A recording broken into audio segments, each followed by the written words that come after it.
1 in 8 couples struggle with infertility in the United States, and we were one of them. Today I'm going to share our story to conception, and I hope that our story can be a source of inspiration and hope for other women and other couples who are also experiencing this struggle. Hey, I'm Courtney with a K, and I want to welcome you back to my channel. If you're new here, make sure that you have an opportunity to look around, hit the subscribe button, as well as the bell for post notifications. In honor of National Infertility Awareness Week, I felt that it was very important that I share Quentin and I's journey to conception. It wasn't an easy one. It was a very difficult road, and I feel that it's very important that women who have also experienced a waiting process when it comes to conception, that we should share our stories as a source of inspiration, just a testament that if God did it for us, that he will also do it for you. So I hope that the purpose is to share our story and share the process, but ultimately to give God glory and to show that he is faithful. Quentin and I have been married since July. We got married in July of 2017. So we didn't formally say to one another, like, let's try for a baby. But at the same time, we weren't trying to prevent it from occurring. 4 months or so after we got married, I started to become depressed whenever my period would come on. Now, mind you, again, we have not said to one another that, we're trying for this child. But I think in my mind, I was like, oh, first comes marriage, then comes Courtney with a baby carriage. It's like I guess in my mind, it was like the next step. That's what I wanted. And then also too, Cruz at the time was, I want to say 6. Cruz was 6. So, the age gap. So I wanted Cruz to have a sibling that would be somewhat close in age to him. And so I think that probably was also the pressure on me to do it, expecting it so quickly, or expecting it to happen so quickly. Mind you, again, prior to even trying to have a child, I had no type of preconceived notions. I already had Cruz. I had Cruz prior to meeting Quentin. So there was no doubt in our minds that I could, one, get pregnant and successfully bring a child into this world. I only had one pregnancy, and that pregnancy was a successful one. So nowhere in our minds are no one's thinking that it's not possible. No one is thinking that we're going to have any issues with trying to have a baby. So we're trying in my mind, and, my cycle would come on and I'm disappointed. So I dealt with that for probably about a year. And then after a year of going through that, so November of 2017 to November of 2018, I'm that's when it started to make me think that maybe something is wrong. I ended up scheduling an appointment with an OBGYN that came highly recommended from one of my really good friends. She recommended me to her OBGYN, who she said delivered all of her children, and he's amazing and all of these good things. And so I went to him, and we had I want to say I scheduled the appointment in November of 2018. I didn't get to actually see him until January of the following year. So January 2019 is when our official trying time started. That's when we are both aware that we're trying, and we were trying under the care of my doctor. He's just a regular OBGYN. He's not a fertility specialist. Spoke with Dr. Sherrod, and I told him that, we had been trying and we were wanting to expand our family. And he was so comforting, and he acknowledged how I felt, and he listened to me, and it was just a very emotional experience. I was crying and he listened. He was just very gentle and very concern. He just came across as someone who just really cared about helping me, and he wanted to help us. And he even told me that he was going to be praying with us. He was going to, be praying with us that we would have this child. So he immediately jumped in with a game plan. And his game plan was he wanted me to return on cycle date 21 to have my progesterone level check. And progesterone is a hormone that it signals the doctor and lets them know that you've ovulated.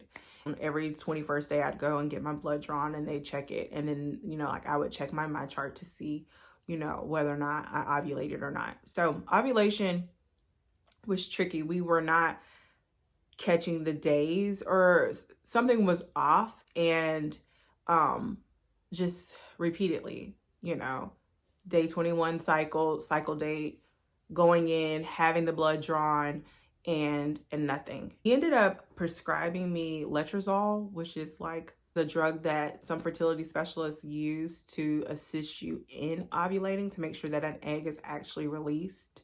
I had to take 2 pills like cycle day, I want to say cycle day like 5 to 7 or 5 to 9 or something like that. Like I had to take two pills, some type of instruction. And I would do that.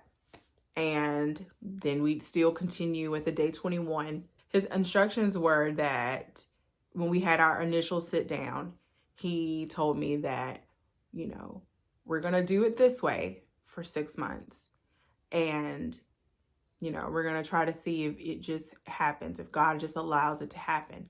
Within that 6 months, if you don't become pregnant within this first 6 months, then we'll have another sit down and we will discuss some other options.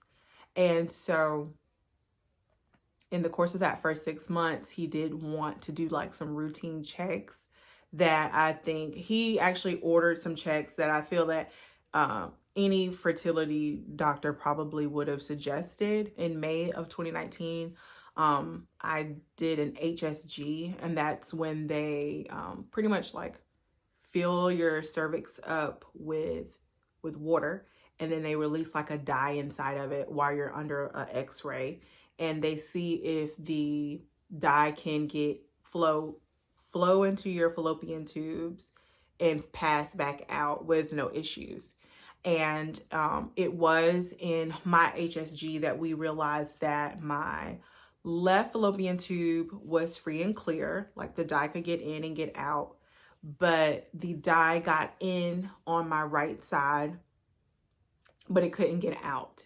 Like for something was obstructing the dye from coming out, which is what we needed to know. We needed to be aware of that, simply because we need to know whether or not there is anything obstructing the tubes from allowing an egg to be released and come out that way. After my HSG, I went to him, and he went over the X-ray, went over the thing, and he gave me some options. He pretty much was like,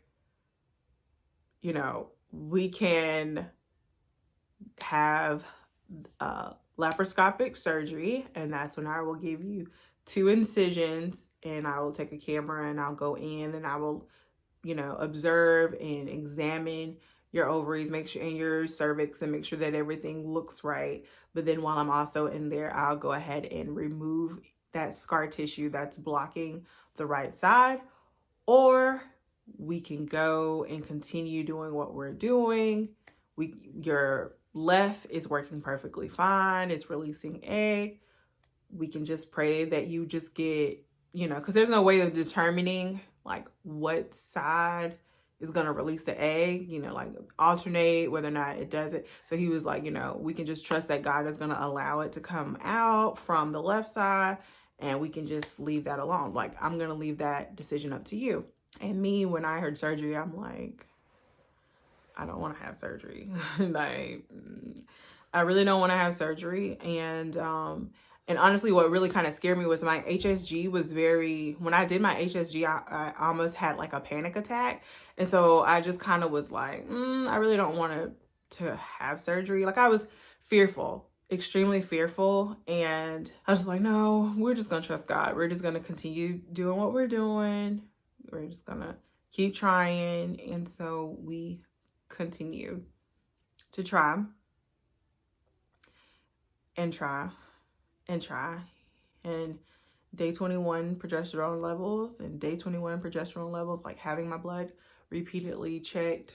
We continue to pray, and we continue to tithe, and we continue to fast, and we continue to asked our family members to pray. And by the end of that year, like December, I was so spent, emotionally. By December 2019, I had actually, in faith, I had went and I purchased like a onesie to announce to Quentin and Cruz that we were expecting. And it had like, I think it had a date on it, like 2020, I think. I wasn't able to, like to give them that, what I had, and I was so discouraged. I was so hurt at Christmas that year. It was really hard for me to like be in the Christmas spirit, and I love Christmas. But it's just very emotionally draining to constantly see no, like, you're not pregnant. And it's very hard to you're going to internalize it. You're going to feel that it's something wrong with you. You're going to take it personally. And it was just very hard for me to not take it personally. So I was very hard on myself during that time. And it was just rough. It was just really, really rough. After a year of that and just the up and down and the emotional roller coaster, so all of 2019, I don't know. One day I just felt led. I don't know. I just got this urge, a feeling that I get when I know that I need to do something. That I feel like it's like God telling me to do something. I just got that feeling that I needed to share my story. And so on April 5th of 2020, I shared on Facebook and on my Instagram our struggle. And I shared it, and I shared my testimony. And I also shared in those postings that I was believing God in spite of the situation, in spite of all of the no's, in spite of the blocked fallopian tube, in spite of the fact that we had been trying. Even when we were trying, in my mind, I said that, in spite of all of that, I am trusting God, I am believing God. And I don't know, like something broke that day for me, and in a way that it's like a weight was lifted. Because it's kind of like when you're going through this and you're going through this process, you feel alone, like it's a secret. I don't know why we feel like it's got to be a secret that we're trying to have a child. Or maybe it's because we don't want people, asking and things like that. But I put myself out there. I'm believing God. I'm trusting God. And so like now it was like, God, you're going to have to do it. Because I've told these people that you are going to do it, and that you're going to, I need you to show up. I really need you to do it. I need you to make it happen, because I've let all these people know now, and they know that I'm betting on you. So I need you to come through. And that's how I felt. I was flooded. My inbox was flooded. My comment section was flooded with so much love and so much support. It was genuine supports, genuine love and support from some people. And some people were very encouraging and very helpful, because, in the process of trying to have a baby, you get a lot of unsolicited advice. You get a lot of like, just relax, it'll happen. When you're not thinking about it, it'll happen. And, even though it's well-intentioned, it can still be very annoying. I'm gonna just be honest. It's just very annoying, because it's very hard to not stress when you're going through that process. It's very hard to relax when you're going through that process. I mean, yeah, stress is not good for a baby. Stress is not helpful. But I mean, any type of change is stress. I mean, stress is just not, stress is just not attributed to negative experiences. Stress comes with positive experience. You get a new job, stress accompanies that. Like, you're just going to stress. I mean, there's just no way to not stress. And so like that kind of advice, yeah, it can get really aggravating. But all in all, I know that a lot of people just, had good intentions and they were just trying to be supportive, even though that was not I wasn't posting for that response. I was posting because that's how God deals with me. In sharing it, I ended up getting a community of other women who were also trying, and finding that community. My cousin, she reached out and she encouraged me, and she ended up, becoming one of my biggest supporters in my process.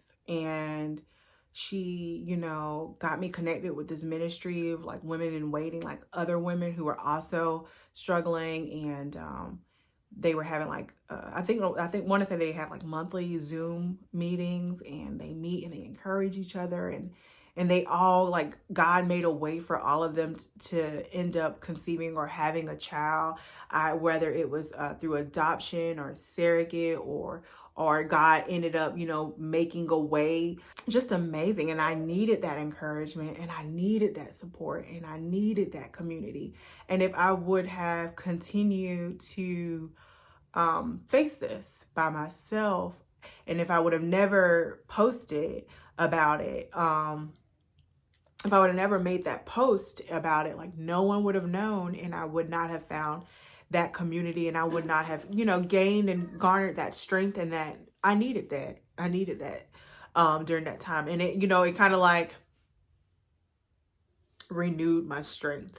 It gave me like a second wind that I needed, that I didn't know that I needed, but I needed. And so I'm extremely grateful to that ministry, and extremely grateful to my cousin Stephanie for the support, and just how amazing she is. I really appreciate her so much. It was that ministry and that support, and just the conversations. I think I joined in maybe like 2 or 3 times on their meetings, and it was an opportunity, like, all the women were able to like express, provide their testimony and like how God did it for them. And then like other women who were like myself, who were like still in the process and still waiting on God to come through. We were able to share like what our process and what we have done so far and things like that. And I think it was in one of the conversations that I mentioned that about the surgery, and I didn't want to have that surgery. I really didn't want to have that surgery, but it was that a conversation, the last conversation that I had with them, that made me do it. And so I started seeking God on whether or not I should have the surgery. And I was just telling God to kind of like help me let go. Like, cause I just had a fear. Like, I don't know what I was fearful of, but I was scared about having surgery. Like, I've never had surgery before. I don't want to have surgery. And God dealt with me, and he like ended up helping me like release and relax. And I finally contacted my doctor, and I told him like, I'm going to go through with the laparoscopic surgery. I went through with the surgery, and Quentin was amazing, very supportive. Quentin's always been very supportive. And he was amazing, and he took care of me, and he got me all my medicine, and, took care of everything. You're just kind of like pretty much on bed rest. It's a outpatient procedure. It's not, I'm not going to say that it's not deep. It was a lot for someone who's never had surgery. And if you're fearful of like being put to sleep and stuff like that, like, it is a big deal. And it was a big deal for me to let go in that way. But again, that was another thing that I now, looking back, I can see was like a shift. it's like I trusted God and I let go in that regard. And so when I let go in that regard, it just kind of opened me up a little bit more. After that surgery, I met with my doctor and he showed me the pictures of like the scar tissue that was there, and he showed me like where they had it removed.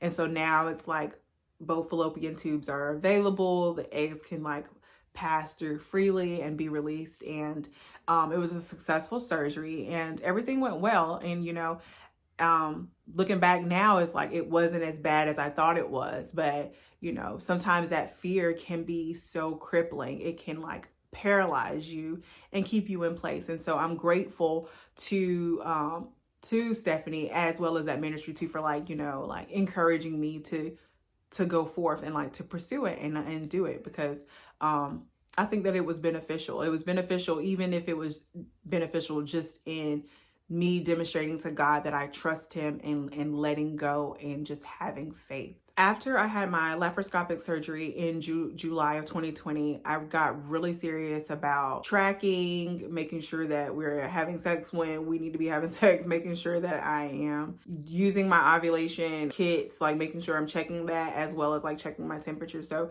there are like 3 tools that really assisted me in tracking my ovulation and making sure that I was doing, having sex during the time that I needed to have sex in order for us to get pregnant. And I am going to share in more detail those 3 tools in another video where I can go a little bit more in detail about it, and I will post it in the video description once it is completed so that you guys can also see that if you need that. Yeah, so I just started being diligent, tracking my period, tracking the ovulation, taking my temperature in the morning, just to make sure that I was ovulating and trying to take full advantage of that. It was also during that time too that I realized that day 21, my day 21 isn't the average day 21. I learned more about my cycle, and in tracking my period through the app, I was able to see that the days that were my cycle was different from the average cycle. And so since the average cycle is this, of course, their day 21 would show up as their day that they would show that they were ovulating. And I was ovulating around like, my cycle day 26 and 30. So we ended up moving my progesterone level, my day 21s, to whatever date worked with my cycle. And then we were able to see that I actually was ovulating and things like that. And so that was a breath of fresh air, like just getting more in tune and just becoming more knowledgeable about my body and my cycle. Like a lot of things I didn't know prior to trying to conceive. Like I just thought, that everything would be so easy, and that's couldn't be any far from the truth. Like it's not that easy. I would say that we continued to do what we needed to do. And then on February 26th of 2021, I got my first positive pregnancy test.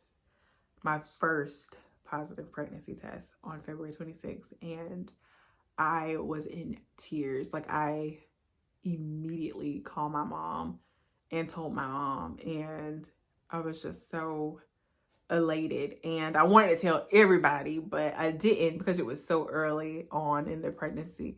And I really wasn't, I took the pregnancy test and I was sure, like I seen it, but it was kind of faint because I think I was like 4 weeks. But I immediately emailed, send a message to Dr. Sherrod through my chart and let him know. And he's like, come in, come in. He wanted me to come in that day. So I went in, I think I left like on my lunch break or something at work, and went and they did a blood test to see. And sure enough, I was pregnant.